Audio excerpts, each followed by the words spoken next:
Então, uma coisa importantíssima que eu devo falar.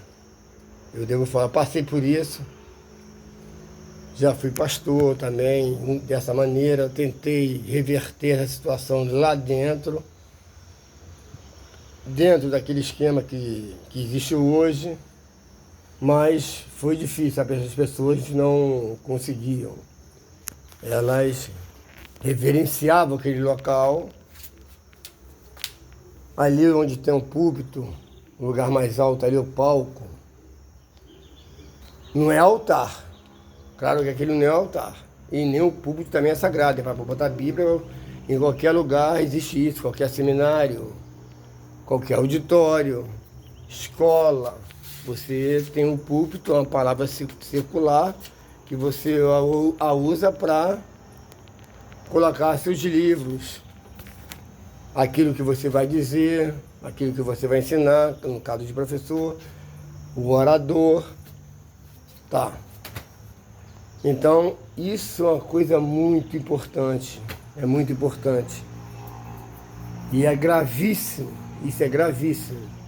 Deus não vai abrir mão disso. Você pode pecar, pedir perdão, você pode, como acontece conosco hoje, o sangue de Cristo nos purifica de todo pecado, também cometido diariamente, mas não controle a igreja de Deus, não faça isso. Isso não pode ser feito, Deus não vai tolerar isso. Não tolerou no passado e não tolerou no presente. Leiam a terceira carta de João. Ele fala sobre esse assunto. Depois vocês leem também, por favor, Atos 20, versículo 17 e diante, quando Paulo chama os presbíteros de Éfeso. Vejam no dicionário. A Bíblia não tem um dicionário bíblico lá atrás? Ou compra um dicionário bíblico, teológico. Lá está escrito sinagoga, reuniões, governo da igreja. Vai explicar governo. A igreja era apacentada, era governada pelos presbíteros, ou que também era chamado de bispo, que apacentava o rebanho de Deus, de Cristo.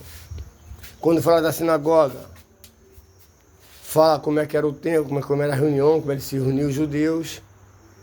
E explica também, no final ele diz, isso o dicionário dizendo, que a reunião da igreja primitiva foram imitadas como acontecia nas sinagogas. Se no Antigo Testamento era assim, quanto mais no Novo, que tem um coordenador hoje da igreja, que é o Espírito Santo, o Espírito de Deus, que é o próprio Deus.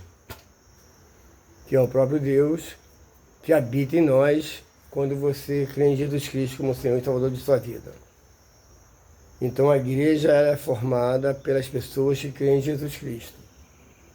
E as pessoas responsáveis para apacentar os irmãos são os presbíteros. Desculpe. E esse apacentamento se dá no dia a dia. Ele também, como é mestre, também deve conhecer bem a palavra de Deus. Ele pode dar uma palavra na reunião, Deus pode usá-lo para dar uma palavra, administrar a igreja, tudo mais. Mas ele não vai coordenar, não vai liderar, dirigir essa reunião da igreja, quando a igreja se reunir. Isso é muito claro na Bíblia. 1 Coríntios, começa no versículo 12, Paulo vai orientando a igreja sobre os dons espirituais, e lá no 14 ele explica como deve ser, como era a reunião, como deveria ser a reunião da igreja. Isso foi um formato criado pela igreja romana, antes do Constantino organizar a igreja, já existia bispos de regiões e tudo mais. Já começou a errar logo no começo, porque a terceira carta de João já era atual. E João fala daquele presbítero que queria ter primazia. Vocês vão ler, vão entender, qualquer pessoa vai ver aquilo porque é uma coisa literal. É uma coisa fácil de entendimento. Igual aquele irmão tinha falado que hoje quem administra o dízimo são os sacerdotes. Não é o sacerdote que administra o dízimo. Porque hoje todos somos sacerdotes reais. Também é uma forma de controle também. E você não vai controlar o dinheiro da igreja. Os diáconos foram chamados para isso, não é para ficar na porta, para abrir porta e fechar porta. Eles foram chamados para isso. E tinha outros dons também, como Estevão. Era diácono e foi um homem dado por Deus poderosamente. Pregou a palavra, fazia milagres, morreu cheio do Espírito Santo. Filipe também era um diácono. Também Deus usava ele poderosamente.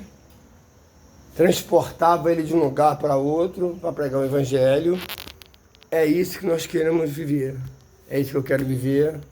Esses irmãos hoje que têm esse domínio sobre as igrejas, não é agora, neopentecostais. Vem lá de trás. Vem lá de trás. A igreja reformista, protestante, católica, todos eles têm um controle e um domínio sobre a igreja. Isso eles vão ter que abrir mão. Como eu abri mão um dia, sei que é difícil a pessoa deixar largar, deixar de lado ser pastor único de um local, mas ele vai ser muito agraciado por Deus se ele fizer isso.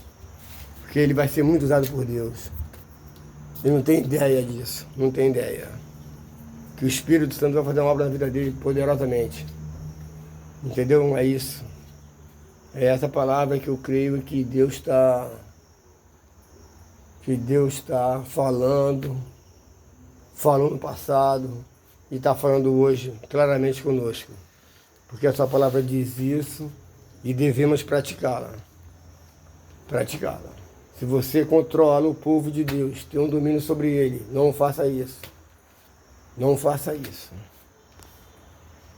É perigosíssimo, é perigosíssimo. E aquele irmão que pregou sobre quem administra o dízimo é o sacerdote, ele sabe que não é isso, que ele conhece a Bíblia, que eu conheço ele. Eu sei que ele sabe, sei que ele conhece, ele fala uma coisa dessa. Que todo mundo sabe que o sacerdote estava no passado, ele ficava dentro do templo para oferecer o sacrifício para Deus, para perdão de pecados. Quem levava o seu animal lá, pecava e era perdoado naquele momento porque apontava para Cristo. E hoje quem são os homens para fazer esse papel são os diáconos. Está em Atos 6, vocês podem ler e vai ter testificado isso, com certeza. Qualquer pessoa que ler vai entender. Tá bom, meus irmãos? Então fica na paz do Senhor Jesus, um bom domingo para todos. E se Deus quiser, vamos dar continuidade à obra de Deus. Vamos testemunhar da igreja, do corpo de Cristo, o templo de Deus, que somos nós. E que o Senhor nos abençoe e continue falando com cada um de nós. E que todos aqueles que creem em Jesus, que o amam, que esperam sua volta, que Deus esteja com vocês, comigo, pregando, compartilhando o reino de Deus com todas as pessoas e aqueles que não conhecem. Vamos estar pregando e falando, anunciando o Evangelho da salvação, que é o nosso Senhor Jesus Cristo, nosso Senhor Salvador, Pastor, aquele que é a nossa cabeça. Valeu, ficou na paz do Senhor, tá? Um abraço.